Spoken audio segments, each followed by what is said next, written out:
गुरुर्मूला क्रिया सर्वा लोके अस्मिन् कुल नायके तस्मात् सेव्यं गुरु नित्य अर्थ भक्ति संजीवतम। प्रेमी सज्जनों, तपापूत संतों, विद्युत जन, माताओं बहनों, सभी के हृदय में परमात्मा सत चित आनंद अद्वय होकर विद्यमान है। उसी दृष्टि से सभी को बार बार नमन, वंदन, अभिनंदन।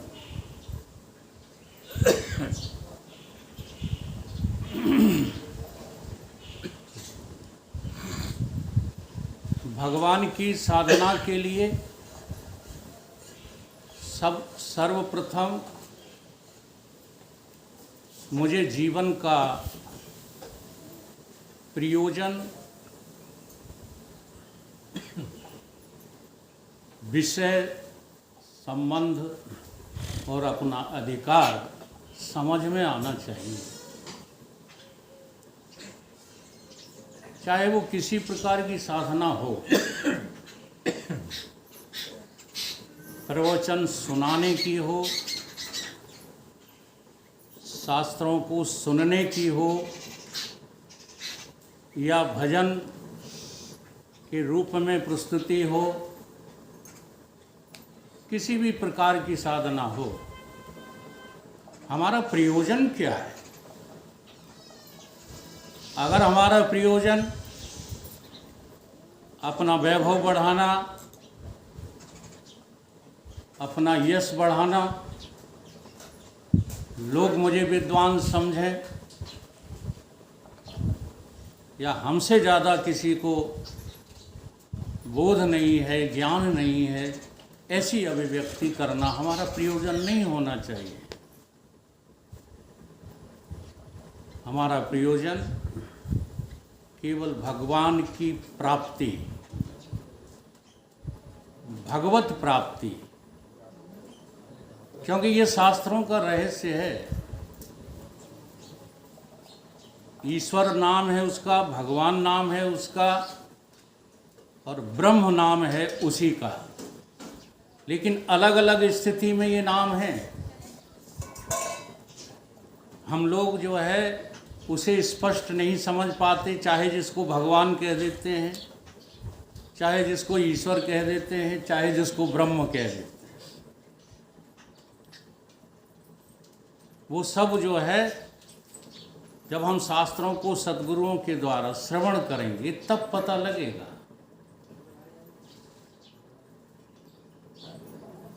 तो यहाँ पर विषय रखा गया कर्म, उपासना और ज्ञान को क्रम से कहिए। तो वो क्रम से हैं ही, कोई कहे या न कहे, कर्म के स्वरूप को चिन्हते ही नहीं। हम कर्म स्वरूप का चिन्ह हमको पता चल जाए तो अपने आप स्वतः जो है उपासना होने लगती है। देखो, भगवान कृष्ण ने कहा है, श्रीमद् भगवत गीता में कहते हैं, किम कर्म किम अकर्म। कर्म क्या है, अकर्म क्या है, विकर्म क्या है, इसको बड़े बड़े विद्वत जन भी समझने में संदिग्ध रहते हैं। हम जानते थोड़ी ही कर्म क्या है, बस हमने जो है कहना सीख लिया है। कर्म उपासन ज्ञान का किसमें भंडार है? मुझ में, हाँ, मुझ आत्म में भंडार। और क्रम से साधो तीन को। ये नहीं कह रहे हैं कि तीनों को एक साथ जो है साध लो। कर्म करने वाले भी तुम ही बन जाओ, उपासना करने वाले भी तुम ही ठेका ले लो, और ज्ञान का तो ठेका सारी दुनिया लिए ही घूम रही है। जैसे मैं एक प्रश्न करूं, संसार में मैं बहुत करता हूं ये प्रश्न, ज्ञानी अधिक हैं कि अज्ञानी? नहीं, आप लोग ना बोलो, इन माताओं को बोलने तो, जो बेचारी समझने के लिए बैठी है। ज्ञानी ज़्यादा है कि अज्ञानी हैं? ये बहुत गलत बात है। सारा संसार ज्ञानियों से भरा पड़ा है। आप सब लोग भी ज्ञानी हो, बता दो क्या ज्ञान नहीं है आपको? हैं? रोटी खाना आपको नहीं आता, चलना फिरना नहीं आता, सुनना जो है नहीं आता। बताओ क्या नहीं जानते? आपका पुत्र आपका है, आपको पता नहीं है? आपकी शादी हो चुकी, आपके बच्चे हैं, ये आपको ज्ञान है कि नहीं है? सारी दुनिया में ज्ञानी भरे पड़े हैं। ये संसार ज्ञानियों से ही तो भरा पड़ा है। अगर कोई वीर पुरुष है तो समझो वो है अज्ञानी। अज्ञान किसी को होता ही नहीं है, सब ज्ञानी बनते हैं। मैं कहाँ बात कह रहा हूँ? जैसे हम कहें कि आप अपने को जानते नहीं हो तो तुरंत ज्ञानी बन जाओगी। तो अच्छा लला, तुम कल हमारे सामने पैदा हुए, हम ही को बताते हो बातें, हमें पता नहीं कि हम कौन हैं। तो आपको पता है कि आप कौन हो?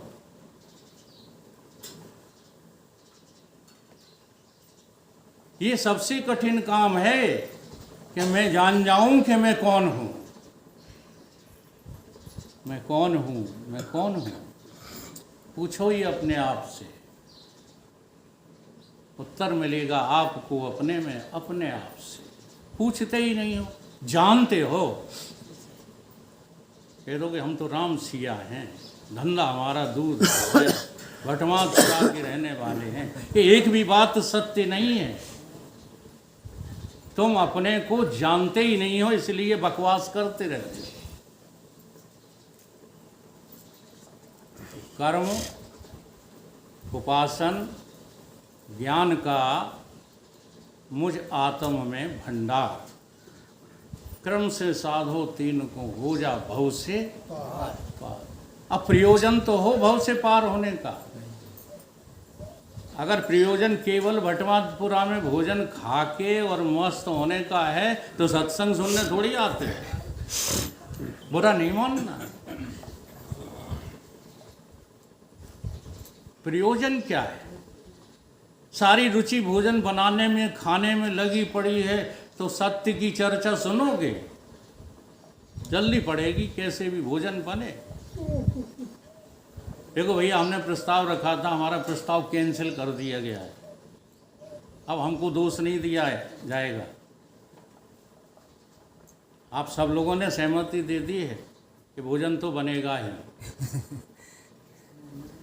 ठीक है,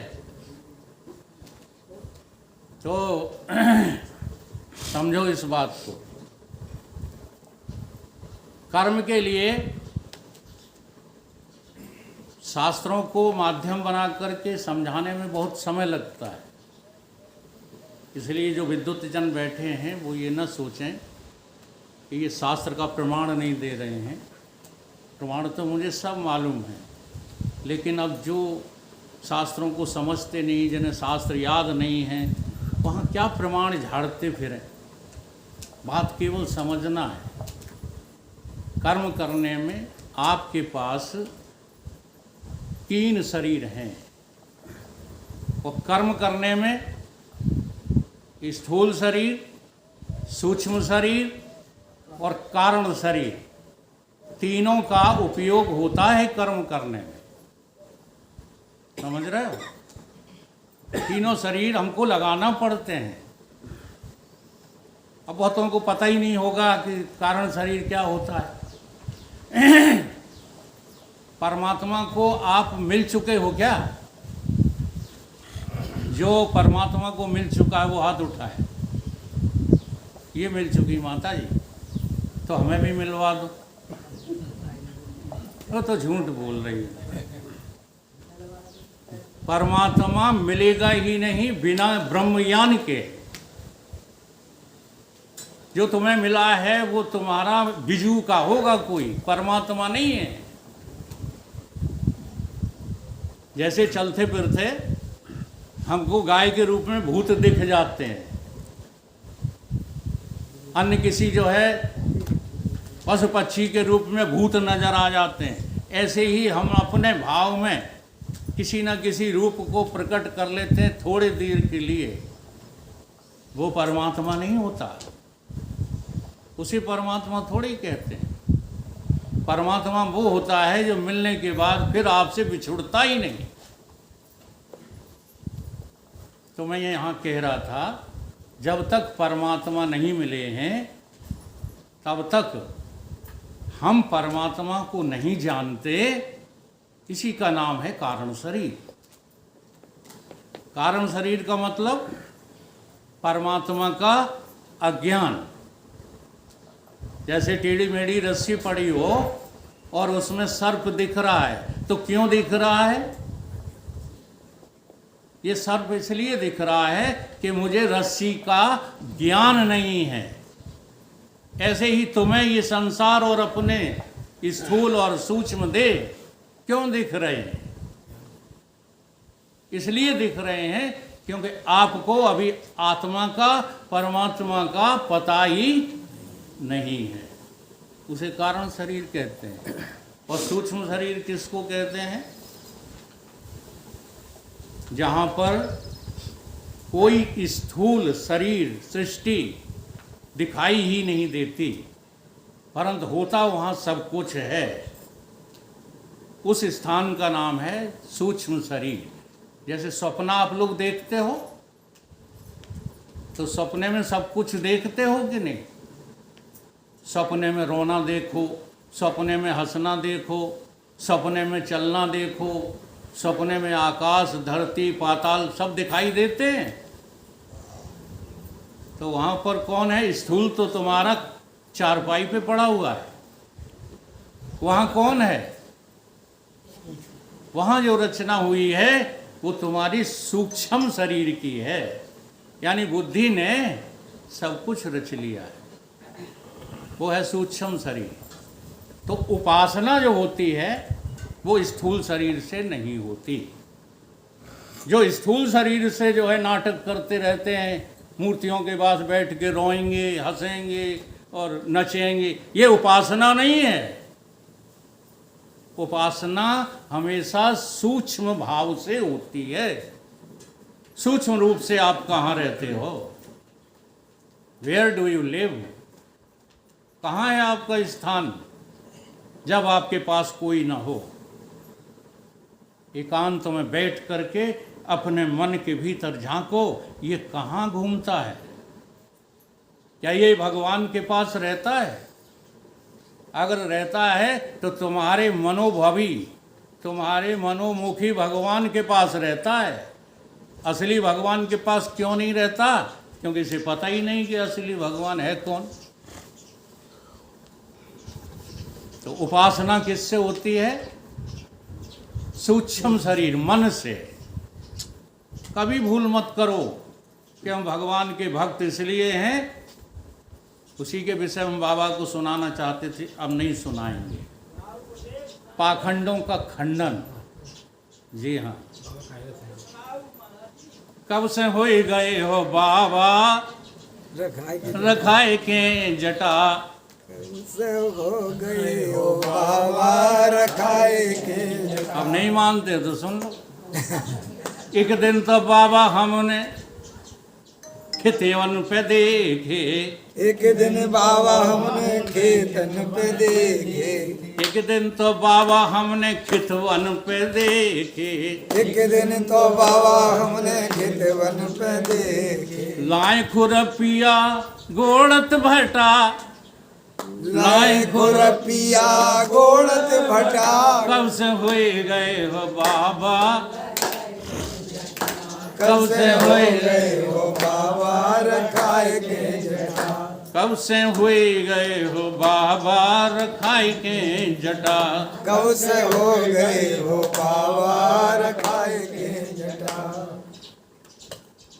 एक दिन तो बाबा हमने घर ही में देखे, एक दिन तो बाबा हमने घर ही में देखे, एक दिन तो बाबा हमने भटवातपुरा की गलियन में देखे, एक दिन तो बाबा हमने घर ही में देखे, लाए पसन्न मांगत मठा, लाए पसन्न कब से हो गए हो, अब कब से हो गए हो बाबा। हमारा प्रयोजन जो है बाबा के वेशभूषा को खंडित करना नहीं है। कबीर जी का भजन है, किसी साधारण महात्मा का नहीं, परंतु बाबा होता कौन है, बाबा कहते किसको हैं, जब तक ये पता नहीं तब तक तुम बाबा हो। देखो बहुत अपने नातियों के बाबा हैं, और बहुत जो है सफ़ेदी आ गई है, बाल बढ़ा लिए हैं, तिलक लगा लिया है, जैसे उदय सिंह को लोग बाबा कहने लगे। हम सब लोग बाबा ही तो कहते हैं इनको। अब सच्चा बाबा कौन होता है, तो इसका लक्ष्य अर्थ है, बाबा उसको कहते हैं जिससे पुराना और कोई होता ही नहीं है। और सबसे पुरातन कौन है, परमात्मा। परमात्मा से पुराना पौराणिक पुरुष। अब देखो, केवल चेतन शुद्ध चेतन ब्रह्म आत्मा की चर्चा पुराणों में है, लेकिन आचार्य लोगों ने अति कर दी साहब। उस परम तत्व की चर्चा का तो जिक्र ही नहीं होता, और देह की चर्चा सुनाते रहते हैं, जैसे हमारा देह तैसे राम का देह तैसे कृष्ण का देह। सबकी देह एक समान है कि नहीं है, थोड़ा सा माइन्यूट फर्क है देहों में, वो भी हम बताए देते, नहीं कहोगे कि ये राम के विरोधी हैं। हम राम के विरोधी नहीं हैं, हम कृष्ण के विरोधी नहीं हैं। हम जितना कृष्ण को जानते और मानते हैं उतना शायद भिंड में कोई जानता और मानता होगा। ये भेष बाबा नहीं होता, ये शरीर भगवान नहीं होते। शरीरों को जो धारण करके प्रकट होता है उसी शरीर में, उसका नाम भगवान होता है। तो कृष्ण कौन है, राम कौन है, सब जगह शास्त्रों में जो है लिखा हुआ है, समझाया गया है, परंतु हम मनोमुखी अर्थ करके शास्त्रों का अनर्थ करते रहते हैं। ओम सच्चिदानंद रूपाय विश्व उत्पत्ति आदि हेतुवे तापत्रय विनाशाय श्री कृष्णाय। वो है श्री कृष्ण। सच्चिदानंद है कि अलग से कोई कृष्ण है, ठीक है। और गोस्वामी जी भी कह रहे हैं राम जी को, राम सच्चिदानंद। तो राम सच्चिदानंद है, अलग से कोई राम है। जब भगवान शिव ने, जो स्वयं सच्चिदानंद है ना, वही सच्चिदानंद को देख करके प्रणाम कर पाता है। नहीं तो तुम स्वार्थ से मतलब से राम राम करते हो लोगों को। तो शिव जी किसे प्रणाम कर रहे हैं, और सती जी क्या समझ रही हैं कि ये राजा दशरथ के लड़कों को प्रणाम कर रहे हैं, जबकि शिव जी तो सच्चिदानंद को ही प्रणाम कर रहे हैं। और राम है ही उन्हीं का नाम, जो आनंद सिंधु सुख राशि, सी करते त्रिलोक सुपासी, सो अस धाम नाम अस रामा सकल लोक दायक। तीनों लोक जिस तत्व पर टिके हुए हैं, देखो समझा दें, समझ में आना चाहिए बात। ये तीन शरीर ही तुम्हारे तीन लोक हैं। एक कुम्हार जब मिट्टी से बर्तन बनाना प्रारंभ करता है तो पहले उसने सोचा कि दीवला बनाए, तो उसके हाथ चले, दीवला टाइप की मिट्टी हो गई। और जैसे ही उसने सोचा कि दीवला से बड़ा कुछ डबुआ बनाए, तुरंत जो है मिट्टी ने आकार बदल लिया, डबुआ हो गई। फिर सोचा कि नहीं घट बनाए, तो फिर जो है मिट्टी ने आकार बदल लिया। अब देखो मिट्टी दीवला बनी, मिट्टी डबुआ बनी, मिट्टी घड़ा बनी, लेकिन मिट्टी मिट्टी कब? जब दीवला बना तब भी उसमें ठसाठस मिट्टी है और कुछ है। जब डबुआ बना तो डबुआ में ठसाठस मिट्टी है कि और कुछ है। और घट बना तो उसमें अब एक ही मिट्टी, हाँ, भिन्न भिन्न नाम रूपों में नजर आ रही है कि डबुआ, दीवला और घड़ा अलग से बन गए हैं। विचार करो प्यारो। इसी तरह से तुम सच्चिदानंद के अलावा या राम सच्चिदानंद के अलावा या कृष्ण या हनुमान या अन्य कोई नाम रूप सच्चिदानंद के अलावा कुछ और हैं ही नहीं, केवल सच्चिदा। और तुम भी कौन हो? देखो गोस्वामी जी क्या कह रहे हैं, और तुम कहोगे कि नहीं उनके लिए कह रहे हैं। अब बताओ, भूत कथा सुनते हो, सुनाते रहते हो। चिदानंदमय कौन की? चिदानंदमय देह हमारी कि तुम्हारी कि उनकी? कौन की है?